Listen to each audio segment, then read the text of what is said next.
Mentor's adopted James A. Garfield as our, hometown mascot. boy. Let's talk about his time here and how it kind of transformed the city. So I guess the best place to start would be the purchase of the Dickey farm. How did that come about? So the Garfields lived year-round in Washington, D.C. They decided, they wanted a place in Ohio. They wanted a place that, clearly was within his congressional district. They wanted a place that had some land so they could farm. And the Dickey property was available. And in late 1876, October of 76, they ended up purchasing the Dickey property. It was almost 160 acres total, and they paid $17,500 for that property, which even in 1876 is a pretty good deal for real estate. They were not a wealthy family by any means. But yeah, the availability of the property in Mentor, the fact that it was within the 19th congressional district, which Garfield represented, and I think the availability of that farmland there, because Garfield somewhat famously said, he wanted a place where he could teach his sons how to be farmers. And then, of course, of his 4 sons, exactly 0 of them grew up to be farmers. But he saw value in that type of work, and they wanted a place where they could get away from Washington, especially in the summer. When Congress was not in session, when it was very hot and humid there, and then coming to a place, back to Ohio, in a place that was, within his district, had farmland, and was, close to the lake and was comfortable, was all of those things came in to factor into why they chose that property. Really, what's left of that property today, and what was once 160 acres has now shrunk down to about 8 acres. A lot of what's there now are things that were not there when James Garfield was alive. So the property now really is more representative of Mrs. Garfield's time there after his death, because of course he died very young. He was only 49 when he died. She lived another over 36 years after his death, so she made a lot of changes over that time. Today he's a bit of an obscure president, to be honest, but I mean, really at the time he was pretty popular. What sort of an impact do you think, the campaign had when everyone came to Lawnfield, everyone came to see him? 17 to 20,000 people descended on Mentor, Ohio, which was really just a village at the time. It wasn't, the city that we know today. It was very small, but people would come here and during the 1880 presidential campaign, and a lot of those people were reporters. And a lot of former presidents or presidential candidates had homes that had names, whether it was Mount Vernon or Monticello or whatever. And so they were really just looking for kind of a nice, catchy name that they could use to call this property, so that they didn't have to always write, Garfield's home in Mentor, Ohio, or Garfield's farm in Mentor, or whatever. So they came up with Lawnfield, and then it just kind of stuck. As you said, Garfield was popular. He was certainly very well known inside Ohio. He was very well known within Republican circles because he'd been in Congress for 17 years. He was very, very well known as a speaker, very in demand as an orator. But people came here because, first of all, there weren't many options to learn about a candidate in this era. You couldn't, follow him on Twitter or see him on the news every night or whatever. You either read the newspaper or you went to where they were, because candidates did not campaign for themselves. Candidates, it was the parties really did the heavy lifting of presidential campaigns at this point. It wasn't up to the candidate to go around and meet people and say, you should vote for me because I'm going to do this, this, and this, and my opponent won't or is going to do something different or whatever. Candidates didn't do that. So people started coming here because a lot of them didn't know that much about Garfield, because again, he wasn't U.S. Grant or any of these really national figures. They started coming here to really just to see who he was and learn a little bit about him. And then he kind of did revolutionize presidential campaigning, because when people started descending on this property, he thought, one, he wanted to be a good host. He has an obligation to acknowledge that they've come here. But, he was also a very astute politician and realized, wow, there's a lot of people standing in my front yard right now who are potential voters. And so, he was more than happy to go out there and talk to them. So he did, even though the types of, what we call campaign speeches, he was not giving campaign speeches like candidates do today, where they do specifically talk about policy and what they want to do and what they want to change or what have you.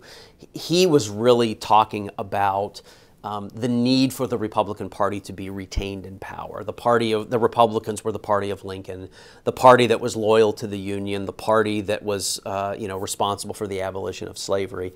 And the Democrats at this time were viewed as the party of treason, the party of secession, the party of slavery.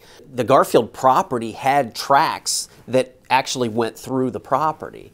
And so a lot of people were literally riding the train into Mentor, Ohio, and getting off the train at the back of James Garfield's property and walking up the path. It's the same, what's left of that path is the same path that we use today when we take people from the visitor center up to the house to take them through the house.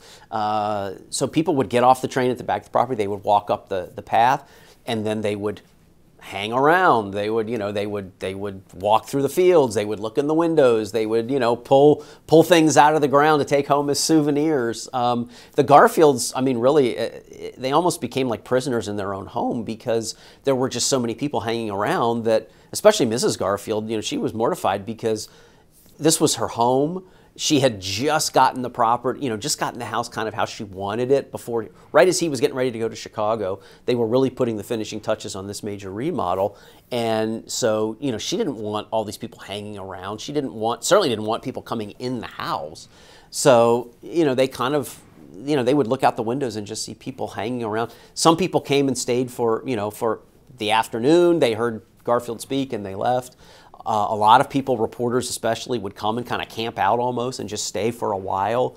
As far as where people stayed when they came to Mentor, that I can't answer because I haven't looked into were there any boarding houses or hotels or anything in Mentor at the time. That I don't know. But I think a lot of the people who came like in groups, again, whether it was groups of Civil War veterans or groups of immigrants or groups of members of the business community, women's groups, would come and they would hear Garfield speak and then they would leave again. So I think most people probably did not stay, but there were people that just kind of literally camped out on the property, pitched a tent and stayed, until they felt like leaving.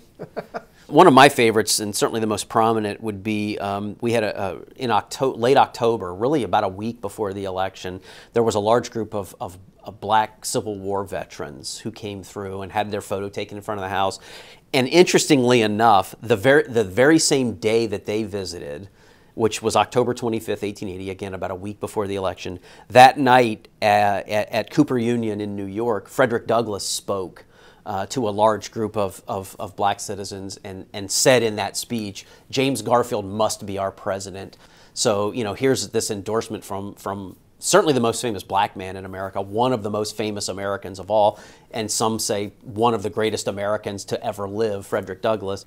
Let's take this a little closer to Election Day itself. He followed the results in the office right behind the home. Is that correct? Yeah, we have right behind the main house. There is another small outbuilding on the property. When the Garfields bought the property, that small house, that small building was there. And at the time, it was a bunkhouse for hired workers that were working on the Dickey property. So James Garfield kind of turned this into a little library, office space for himself. And then in 1880, that became the campaign office, and that's what we call it today, the campaign office. There was a telegraph line running into that building. And so on election night, which was November 2nd, 1880, Garfield was going back and forth into that building very often through the night to follow results that were coming through over the telegraph. When the results finally came through fairly late that he had won New York, and that was the state that was going to put him over the top in the Electoral College count, they had this big celebratory dinner inside the dining room of the house, which people do get to see when they come visit. All right, one other little known fact about a very obscure president is that he was a minister. Mm-hmm. Right? Old Council Hall used to be a church, yep. And he used to minister there? Yeah, he preached, people will often say, oh, he was the only ordained minister to be president. He was never ordained. He was a lifelong member of the Disciples of Christ, and the disciples didn't have a formal ordination process at that time. So he didn't go to a seminary and learn the academic ins and outs of being a minister. So he was what we might think of as like a lay minister, something like mm-hmm. that. He did that in addition to other things. But yeah, there are a number of buildings that don't exist anymore, buildings that do exist but aren't churches anymore, and even some churches that are still churches here in Northeast Ohio that where he did preach as a minister of the disciples of Christ. So yeah, he's unique in a lot of different ways, and those are things that we like to talk about, because when people think, oh, you know, he's obscure, he's not that important, he was president very briefly, you know, of course there are lots of reasons that we say, well, hold on a second, give us the next 45 Certainly. minutes to take you through the house and tell you all about this guy, and then at the end tell us if you still think he's a footnote in American history. And of course, most people, I hope, will think that he's not.